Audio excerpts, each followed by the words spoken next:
ایران والوں نے یوسف علیہ السلام کی پوری یہ جو بایوگرافی سورہ یوسف میں آئی ہے، اس کے اوپر ایک تفصیلی فلم 45 اقساط کے اوپر بنائی ہے فارسی زبان کے اندر، اور کئی زبانوں میں اس کی ڈبنگ ہو چکی ہے۔ عربی کے اندر ہو چکی ہے ڈبنگ، اردو زبان کے اندر پیغام والے جو ہیں کراچی کے پروفیشنل ڈبنگ انہوں نے کی ہے۔ آپ کو لگتا ہی نہیں ہے اردو میں فلم بنی ہے یا فارسی میں، اتنی پروفیشنل اس کی ڈبنگ ہے۔ اس میں انہوں نے وہ پورے حالات و واقعات فلمائے ہیں اور آپ کو اس زمانے میں پہنچا دیا ہے۔ آپ یوسف علیہ السلام کے جو قید کے سال ہیں نا، وہ آپ کو بس وہ اس فلم کو دیکھ کے اندازہ ہوگا کہ یہ کیا تکلیف ہے جو انہوں نے کاٹی ہے، اور ایک چھوٹے سے بچے نے جو تکلیفیں اپنے بھائیوں سے کاٹی، ایسا بچہ کہ جس کی ماں بھی فوت ہو چکی ہے۔ میں کہتا ہوں نہیں، وہ فلم تو آپ جتنی بار دیکھیں، وہ ڈرامہ سیریل، انسان کے آنسو نہیں رکتے جس پرفیکشن کے ساتھ انہوں نے اسے فلمایا، اور ریالٹی تو اس سے بھی زیادہ دردناک ہوگی۔ تو ظاہر ہے اب یہ ایک فلم بن چکی ہے، اور میں نہیں سمجھتا کہ وہ مسلمان جو روزانہ ہالی ووڈ یا بالی ووڈ کی فلمیں دیکھ کر سوتے ہیں، ان سے یہ ڈرامہ سیریل مس ہو جائے، انہیں ضرور دیکھنی چاہیے۔ اور توحید جس طریقے سے انہوں نے اس میں بیان کی ہے، کمال کی توحید بیان، چند ایک جگہوں پہ آپ کو اختلاف ہو سکتا ہے، لیکن اوورآل جس طریقے سے انہوں نے اسے فلمایا، ایک صحیح ایمان جو ایک مسلمان کے دل میں جاگزی ہونا چاہیے، وہ انہوں نے واقعی اس کے اندر فلما دیا۔ میں شروع میں ایک بلو پرنٹ کے طور پر سورہ یوسف میں جو یوسف علیہ السلام کی بایوگرافی آئی ہے وہ بیان کر دیتا ہوں، مختصر سی، تفصیلی میں نہیں کروں گا تاکہ آپ کا ٹیسٹ خراب نہ ہو۔ پھر آپ جب ان آیات سے گزریں گے تو آپ اس ٹیسٹ کو فیل کریں گے۔ یوسف علیہ السلام چونکہ حضرت یعقوب علیہ السلام کے بیٹے تھے، اور ظاہر ہے کہ ان کی لیگیسی کو آگے کسی نے تو لے کے چلنا تھا۔ یوسف علیہ السلام کے 11 بھائی تھے، ان میں سے ایک بنیامین تھے، جو ایسے بھائی تھے کہ ماں اور باپ دونوں کامن تھے، اور باقی جو 10 بھائی تھے وہ دوسری والدہ سے تھے ان کے، وہ خالہ بھی لگتی تھی ان کی، یوسف علیہ السلام کی، اور ظاہر ہے کہ ماں بھی تھی کیونکہ ان کے والد نے ان سے نکاح کیا ہوا تھا۔ 10 بیٹے اس ماں سے تھے، 2 یہ تھے، اور آپس میں ان کا ایک حسد والا معاملہ ہو گیا شیطان کی وجہ سے۔ ظاہر ہے کہ اب باپ کی لیگیسی کو کس نے آگے لے کے چلنا ہے، وہ ظاہر ہے وہ تو باپ نے تو ڈیسائیڈ ہی نہیں کرنا، وہ تو اللہ نے ڈیسائیڈ کرنا ہے۔ اب یوسف علیہ السلام کو اللہ تعالیٰ نے ایک خواب دکھایا، اور خواب انبیاء کے حق میں وحی الہی ہوتا ہے۔ بخاری مسلم میں حدیث ہے کہ خواب نبوت کا 46واں حصہ ہے۔ حضرت ابراہیم علیہ السلام کو بھی خواب میں ہی دکھایا گیا تھا، سورہ صافات میں آتا ہے کہ میں اپنے بیٹے کی قربانی کر رہا ہوں، اسی لیے انہوں نے اسے ایگزیکیوٹ کرنے کی کوشش کی، اور اللہ تعالیٰ نے فدیہ بھیج دیا۔ لیکن ایگزیکیوٹ اتنی بڑی ایکٹیویٹی کو کرنا کہ بیٹا قربان کرنا، اسی لیے تھا کہ وہ وحی الہی تھا۔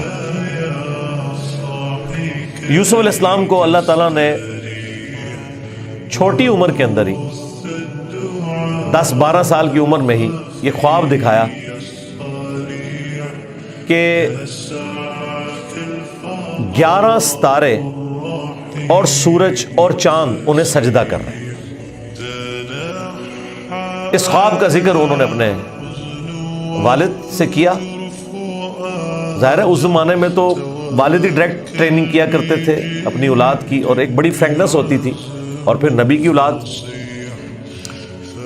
حضرت یعقوب علیہ السلام کو پتہ چل گیا کہ میری اس نبوت کا وارث اب یہ ہونے والا ہے، یعنی 12 بچوں میں سے اس کے سر کے اوپر یہ تاج نبوت سجنا ہے۔ تو ظاہر ہے باقیوں نے تو حسد کرنا ہے، حسد تو آ ہی جاتا ہے، آدم علیہ السلام کے بیٹوں میں آیا تھا، تو یہ اولاد آدم والا ہی معاملہ ہے۔ بہرحال وہ حسد آیا۔ حضرت یعقوب علیہ السلام نے یوسف علیہ السلام سے کہا تھا کہ اس خواب کا ذکر تم نے اپنے بھائیوں سے نہیں کرنا، ورنہ وہ تمہارے خلاف کوئی نہ کوئی چال چلیں گے۔ لیکن بہرحال یہ خواب والی بات کسی طریقے سے لیک ہو گئی، یوسف علیہ السلام نے تو نہیں کی، لیکن شاید آپ کی بیوی نے سنی اور انہوں نے باقی بیٹوں تک بات پہنچا دی۔ بہرحال کچھ ہوا ایسا معاملہ۔ اور ان کو اس اعتبار سے بھی اشارے مل گئے کہ یوسف علیہ السلام کے ساتھ زیادہ برتاؤ ایکسٹرا آرڈنری کرتے تھے یعقوب علیہ السلام، کیونکہ انہیں پتا تھا کہ یہ اللہ کے پیغمبر ہیں، اور انہوں نے اس توحید کی دعوت کو میرے بعد آگے لے کر چلنا ہے۔ حضرت یعقوب علیہ السلام کے جو باقی بیٹے تھے 10، 11واں تو خیر وہ چھوٹا تھا، وہ ان کا چھوٹا بھائی تھا، اس کے ساتھ تو مسئلہ کوئی نہیں تھا۔ وہ 10 بیٹوں نے اپنے باپ سے کہا کہ ہم دیکھتے ہیں کہ آپ بڑے پوزیسو ہیں یوسف کے معاملے میں، اسے آپ ہمارے ساتھ بھیجیں، یہ بھی ہمارے ساتھ کھیلا کودا کرے، جب ہم اپنے جانوروں کو چرانے کے لیے لے جاتے ہیں تو اس کو بھی ساتھ لے جائیں گے، تھوڑی اس کی بھی آؤٹنگ ہو جائے گی۔ تو حضرت یعقوب علیہ السلام کو یہ بات کلک کر گئی کہ یہ کچھ کرنا چاہتے ہیں، ان کو تو اندازہ ہی نہیں تھا کہ اتنی بڑی آزمائش ان کا انتظار کر رہی ہے۔ یار 40 سال کی جدائی، آپ امیجن کریں، اور قرآن میں آیا کہ وہ نابینا ہو گئے تھے رو رو کے، اس تکلیف سے وہ گزرے۔ تو انہوں نے کہا کہ مجھے خطرہ ہے کہ تم یوسف کو صحیح طریقے سے دیکھ بھال اس کی نہیں کرو گے، کیئر لیس ہو جاؤ گے، چھوٹا بچہ ہے، کوئی بھیڑیا اس پہ حملہ آور نہ ہو جائے۔ انہوں نے کہا ہمارے ہوتے ہوئے 10 بھائی جس کے ہوں تو پھر تو ہم پھر نام کے ہی جوان ہوئے۔ بہرحال وہ تقدیر میں لکھا تھا، ایسا تو ہونا تھا۔ یوسف علیہ السلام نے وہاں پہنچنا ہی تھا جہاں اللہ تعالیٰ نے انہیں اتنا بڑا منصب عطا کرنا تھا۔ وہی ہوا، تنگ آ کے یعقوب علیہ السلام نے اجازت دے دی، وہ لے گئے یوسف علیہ السلام کو، اور پلان یہ بنایا کہ اسے قتل کریں گے، لیکن ایک بھائی تھا جو آڑے آ گیا، اس نے کہا قتل نہ کرو،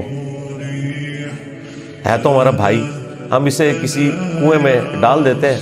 اور ان زمانوں میں جو قافلے گزرا کرتے تھے وہ کنویں پہ پانی کے لیے رکتے تھے، تو ہو سکتا ہے کہ کوئی نکالے تو یہ اس کے ساتھ ہی چلا جائے، جان چھوٹ جائے، قتل نہ کرو۔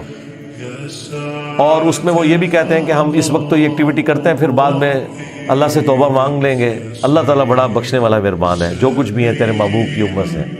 یہ بھی قرآن میں نقل ہوا ہے، وہی سیم مینٹالٹی آگے چل رہی ہے، بعد میں نیک بن جائیں گے۔ اور انہوں نے ڈرامہ بازی یہ کی کہ یوسف علیہ السلام کے کرتے کے اوپر کسی بھیڑیے کا خون مال لیا اور کہا کہ ہم تو اسے سامان کے پاس چھوڑ کے گئے تھے، پیچھے سے بھیڑیا آیا اور یوسف کو کھا گیا، اور یہ اس کی قمیض ہے۔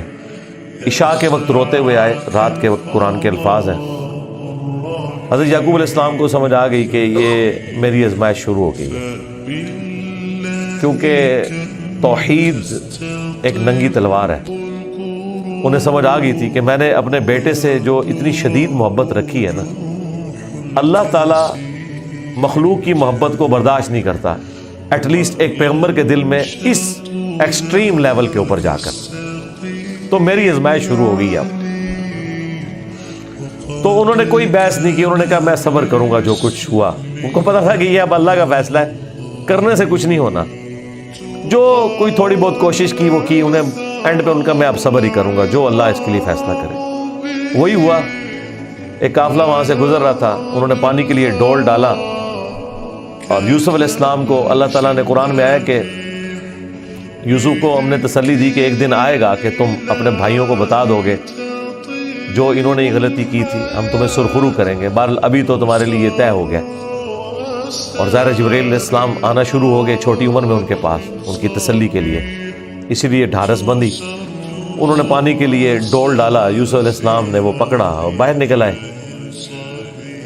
اور بھائی جو ہیں چھپ کے یہ منظر دیکھ رہے تھے۔ انہوں نے کہا یہ نہ ہو یہ پھر واپس آ جائے۔ انہوں نے چند ٹکوں کے عوض، چند دراہم کے عوض بیچ دیا، کہا یہ ہمارا غلام تھا، تو بھاگ کے آئے، یہ ہمارا غلام ہے، اور جان چھڑائی اس طریقے سے۔ یوسف علیہ السلام بھی چپ کر کے چلے گئے، انہیں پتا تھا کہ میرے لیے فیصلہ ہو چکا ہے۔